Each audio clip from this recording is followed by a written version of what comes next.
Hey, what is up guys? This is Nishi from MST.TV here, back with another Market Watch episode. So I'm trying to squeeze this one out to you guys here. There are a few cards trending on the market that people are paying attention to as we wait for the upcoming ban list. I think that's the big thing that everyone is kind of waiting for before they decide what decks to play and what cards they want to invest in for this upcoming format. So it's only natural that things have slowed down just a little bit. I'm actually predicting the ban list to come out later today, probably a couple of hours after this video comes out, but at least it's not the same day as my ban list prediction video again. Anyways guys, let's get started. Alright, so first up we have Firewall Defensor. This is a brand new card out of Cyberstorm Access, and I believe it's one of the best cards in the entire set. Now functionally, this card is a lot like Red Rose Dragon. If this card is sent from the field to the graveyard as a link material, you special summon a Firewall monster from your deck, but you're locked into Cybers monsters for the rest of the turn. This card is absolutely amazing in cyberspace strategies, such as Math Mech, and it really helps the deck to flood the field with bodies that you can use to link climb. Now on release, this card was around $10, and then after that it was falling down to around $6 per copy, as a lot of people just treated it as another average ultra rare that would naturally tank in price as more and more people opened the set. However, I think people didn't really realize initially how crazy this card could be, especially if the next ban list goes just right. Now assuming that Math Mech aren't hit in any way, while decks like Kashtira are, Math Mech could absolutely be a top tier strategy this upcoming format, and the addition of Defensor would be a very good part of the reason why. Obviously a lot of people think the same thing, as we've seen Defensor shoot back up in price out of nowhere, and it now sits all the way back up at $12 per copy. We can't say for sure what's going to happen, since this card's price and performance largely are going to depend on what happens with the next ban list, but if Math Mech remain untouched while everything else gets hit, expect this card to be one of the first cards to shoot up in price right away, probably to around the $20 mark. Up next, we have number 90, Galaxy Eyes Photon Lord. So this card is a generic rank 8 monster that we've probably talked about like a dozen times or so on Market Watch over the last couple of years. This card is theoretically a Photon card, but it's a generic rank 8, so it gets used for its generic effects by decks that are able to make rank 8s, and it simply lets you detach a material from it to negate an opponent's activated monster effect. So of course, this card has popped up every now and then over the last couple of years, as different decks are able to make use of rank 8 monsters, and this time it is Gold Pride Punk. Because they play the Punk engine, they situationally might be able to use Jam Dragon and a Foxy Tune to make a rank 8 monster, and this might be particularly important in the deck because it's relatively vulnerable to Nibiru since the deck doesn't naturally run any negates. However, this card apparently came out back in the 2018 set Battles of Legend Relentless Revenge and still has never had a reprint, despite how it always feels like it's going to be in the next reprint set. That reprint still hasn't hit yet though, and so number 90 is literally $80 to $85 for a single copy on TCG Player, with a couple of copies actually selling around the $90 mark. Obviously this is insane, and I don't think it's really worth shelling out money for the card, especially since it is so situational and probably not something you're going to go into every single game. So of course, I'm going to say that you should not pick this card up, and I would hope that we will finally see a reprint within the next couple of sets, whether that's Battles of Legend, an OTS tournament pack, or maybe even something random like Wild Survivors. Maybe keep the one copy for yourself if you have a deck that you really want to play this card in, but for something that is this inflated, you probably want to offload it and get as much value for it as you can. The next card we have that I want to touch on briefly is a bit of a smaller one. It's Retaliating C. Now this is an interesting card that I think could be pretty useful going into next format.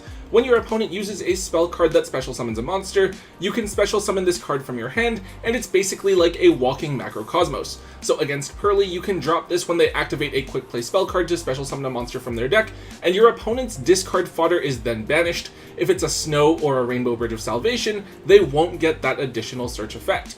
This card is also useful because if it's sent from the field to the graveyard, you get to search for a Contact C, another hand trap that can be useful against Pearly in a way that is very similar to Nightmare Corruptor Ibly. Now depending on how strong Pearly is next format after the upcoming ban list, I think Retaliating C could be a decent counter card, and I think that the card is worth looking at right now while it's extremely cheap. The only version over $1 is the OTS Tournament Pack Super Rare, currently sitting between $2 to $3 per copy, which isn't too bad. The other holo printing is the Ultra Rare in Ghost from the Past 2, which is still well under 50 cents per copy. Retaliating C is a card that always seems to pop in and out of formats, so if you can grab it now while it's not too crazy and not seeing too much hype, but while we're going into a format where it's going to potentially see a lot of play, there should be a decent wave for you to ride up so that you can offload the card shortly after. On to the next one, it's Satellar Knight Deneb. So it's kind of surprising to me that we haven't seen Deneb reprinted yet. It's kind of a key card for Tellar Knights searching for any Tellar Knight card on summon. Tellar Knights just got several new support cards in Cyberstorm Access, and they actually make the deck pretty good. Not enough to be top tier, but I think I've seen some builds that combine them with a math mech engine, and I think that over in the OCG the deck has proven to be pretty strong. However, without a reprint, Deneb has gotten pretty expensive. It only ever came out in Duelist Alliance and then its Megatin reprint, so either of the ultra rare versions is going to cost you about $20 per copy. I do, however, think that Deneb will finally be reprinted in Battles of Legend this year. I think that with all the reprint sets, they find some older archetypes to give a combination of reprints and holo upgrades to, and with the new support that Tellar Knights just got, I think that they could reprint Deneb, Trevere, and Diamond, while also giving an upgrade to something like Vega. Tellar Knights were also a popular deck back in the Duelist Alliance format, so if we ever start to see that become more popular in Time Wizard events at big events, people will start to want to grab their Denebs once again. Now that being said, if you have Denebs right now and don't necessarily want to play the deck, I would definitely consider offloading them before that potential reprint hits next month. The next one we have is Condemned Dark Lord. This is a pretty cool link too that requires 2 fairy monsters to make, and obviously it is intended to be used as a Dark Lord card. However, unfortunately, Dark Lords aren't especially competitive right now, and this card isn't seeing hype because of them. Rather, it's because the card is a potentially useful extra deck option in Pearly. One of the main ways that players out-X Pearly Noir is Herald of the Abyss, a normal spell card that forces the controller to send a monster with a specific type and attribute from their side of the field to the graveyard. It's especially popular because the card is searchable with Triple Tactics Thrust.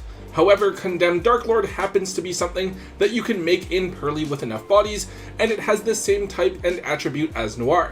Therefore, if you have a Condemned Dark Lord and a loaded X Pearly Noir on the field, you can choose to send away the Dark Lord and keep your Noir safe. Another thing that's worth noting is that the Condemned Dark Lord has an effect that allows you to potentially win the game in time, as during the end phase you can gain 500 life points for each fairy on your side of the field. Depending on how many you have, this could potentially be a pretty significant life point differential. So as potentially useful as this card is, it's probably not something you're going to make every single game, but I think there will be games where you will wish that you had this card if you're on Pearly, so it might be a good idea to pick one up while the card is still relatively cheap. It's currently around $5 per copy, which isn't bad for a card that was relatively short printed from Dual Overload. We've seen other cards from that set get really expensive before, but then again, a lot of them have also gotten reprinted, while Condemned Dark Lord hasn't, so maybe it is about time for that reprint to drop. Either way, for only $5 per copy, this card I think is still worth grabbing, just a one of if you're looking to run Pearly next format, so just as a precaution, I would grab it while it's still relatively cheap. Okay, so this is a card that a lot of people have tried to push on me for the last couple of years actually. It is Deck Lockdown. So this card in theory is a really good side deck card. While it's active, neither player can search from the deck, though they can still draw cards, and also neither player can special summon from the deck either. This card only lasts for 2 of your opponent's turns, since it destroys itself during your second standby phase after activation, but a lot of times we do see games that don't make it past a couple of turns, so maybe this is a game-ending card. Theoretically, the card is really solid. It stops Samurais and Kashtira from searching, and it stops the Pearly quick play spells and Theosis from special summoning from the deck. I don't know why though, I'm just not completely sold on the card. I feel like this card gets hyped up every format, but there's always just better options available. It's gonna pop up pretty often because there's just so many great searchers in the game now, but there's generally just gonna be a lot of better options available. I mean, who knows, maybe this card will finally have the chance to see competitive play once again, but given the card's history, I don't really think it will. I think that the card might be outclassed by something like Droll and Lockbird, especially since this is a continuous spell that's vulnerable to destruction as well. The card has just 1 holo printing. It was an ultra rare in Dual Overload. I remember digging these up out of bulk, but they are up to $2 each now, so a decent little bit of money. The card also has a common and rare printing. Those are under $1 each for now. I don't know guys, I've been disappointed by this card in the past several times, so maybe I'm just biased, but I think that as much as people are trying to hype the card up now, it's probably just not going to stick around in terms of like competitive play. But if you guys want to roll the dice on this card, it's still pretty cheap. You can probably grab a playset of Ultras for like $4 or $5, so maybe snagging a set for yourself to use just in case isn't too horrible of an idea. Alright guys, finally there is one last card for us to talk about. It is Supreme King Zark. So Zark is kind of like one of those big bad anime boss monsters that looks really scary and cool, and oddly enough Konami chose to give Zark some new support cards, which will be dropping in a couple of core sets out in a set called Age of Overlord. We only have a few different cards from there, but it definitely seems interesting. I think Triff did a video yesterday where he was looking into what the deck could possibly do after the set comes out. Now this card is really scary. It's a floodgate while it's in the scale. On summon, it blows up your opponent's board while also having some built-in protection. I do believe that with the new supports, they have ways to cheat this card out and bring it out even easier than before, which is a good thing because it's probably hard to summon using each different type of extra deck monster.